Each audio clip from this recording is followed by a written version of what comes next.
네, 안녕하십니까. 오늘은 3월 10일 금요일 사순제 2주간 금요일입니다. 오늘 독서는 창세기 37장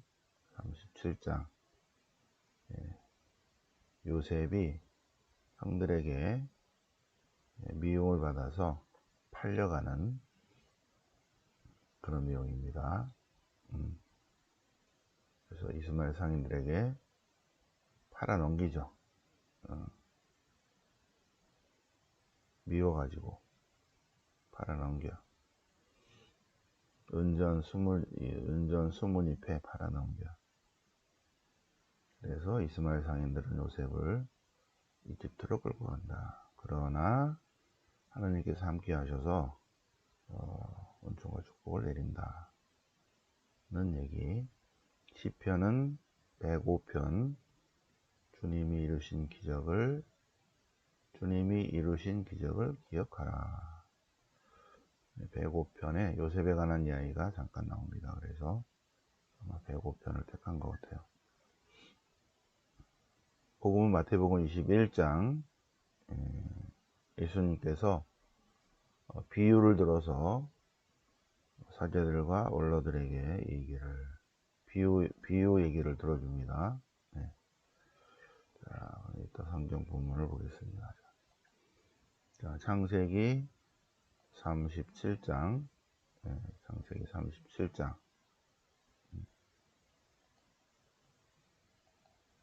창세기 37장. 요셉과 형제들.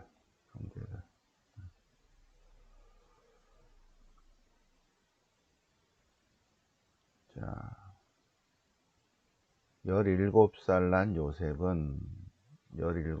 요셉은 형들과 함께 양치는 목동이었는데, 요셉의 역할은 뭐냐면 형들을 도와주는 건데, 아버지의, 그러니까는 빌하의 아들들과 질파의 아들들,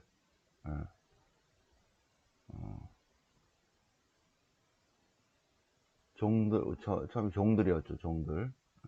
그 종들의 자식들을 도와주는 신부로군. 아버지의 아내지만, 그래서 요셉은 항상 그들에 대한 나쁜 얘기를 아버지한테 일러 바쳐가지고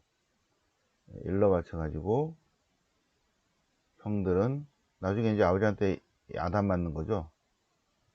그래서 그 얘기 어디로 갔는가 봤더니 요셉이 다 일러 바쳤구나. 그래서 요셉을 미워하는데, 또 아버지가 또 그를 또 사랑해.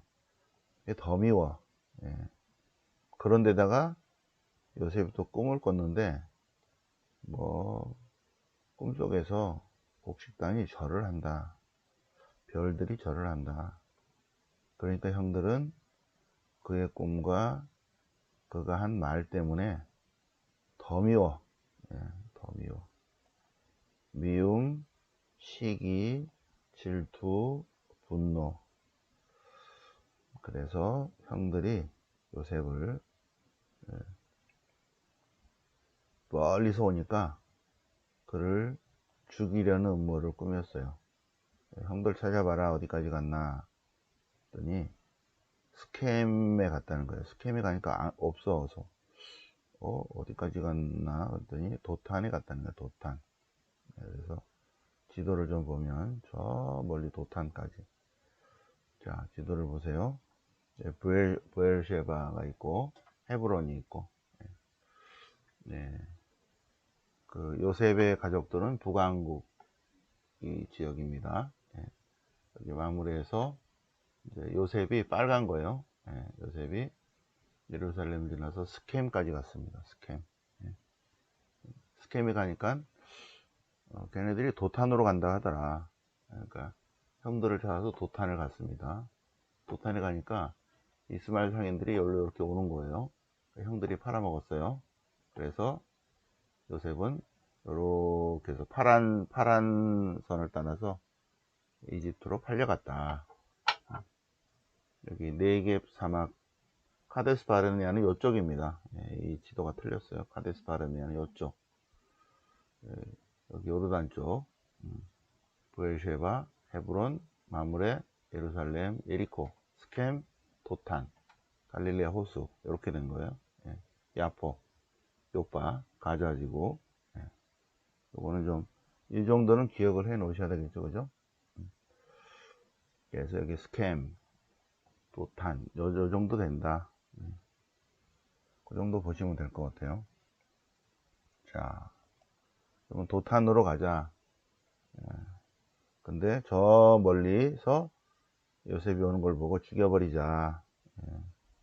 죽이려고 했더니 이스마엘 상인들이, 미디안 상인들이 지나가는 거예요. 그래서 그들을, 요셉의 형제들은 요셉을 미디안 상인들에게, 이스마엘 상인들에게 20원 받고 팔았어요. 그들은 요셉을 이집트로 데려갔다. 그런데 이집트로 데려가서 경호대장, 파라오의 내신으로 경호대장 집에 팔렸다. 것입니다. 그럼에도 불구하고 하느님께서 같이 하셔서, 하느님께서 같이 하시면 팔려갔어도 축복을 받는다는 내용입니다. 시편 105편, 시편 105편, 요셉에 관한 얘기가 나오죠. 그죠? 종으로 팔린 요셉. 종으로 팔린 요셉.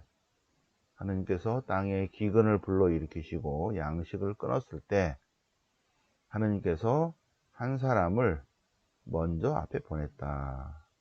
근데 사람들은 그를 감옥에 가두었다. 근데 하느님께서 지혜를 줘서 그를 풀어줬다. 그래서 사람들이 그를 알아보고 모든 재산을 다스리는 이로 세워서 이집트의 주인으로 세웠다는 내용이죠. 그죠?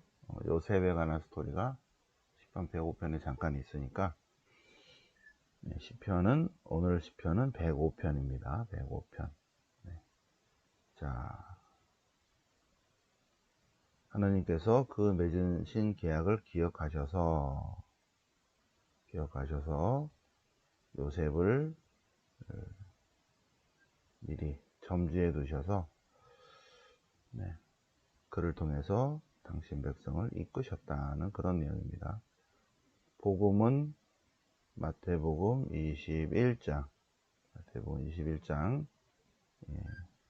비유입니다. 비유. 포도원 소작인의 비유. 포도원 주인이 포도밭을 다 세워놓고 소작인들에게, 포도원 주인이 소작인들에게 땅을 주고 잘 나무들을 가꿔서, 포도를 잘 가꿔서 반반씩 하자. 반반씩 그래서 소작인들이 잘 가꿔서, 포도밭을 잘 가꿔서 절반은 소작인들이 갖고 절반은 주인한테 다시 가져와라. 소출을 가져오라. 그리고 멀리 떠난 다음에 포도철이 돼서 포도 다 땄지? 소출을 받아오라고 종들을 보냈습니다. 종들을 보내니까 매질하고 때리고 죽이고 했다는 거죠. 그래서 더 많은 종들을 보냈어요. 근데도 똑같이 그랬어요. 그래서 주인이 마침내 아들을 보냈습니다.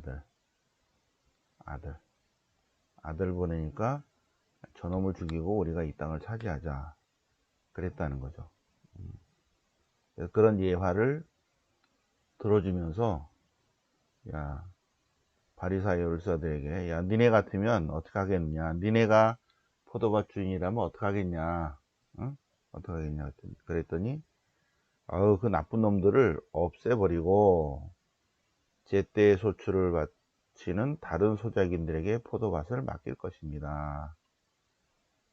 그러자 예수님께서 니네가 지금 그러고 있다. 니네가.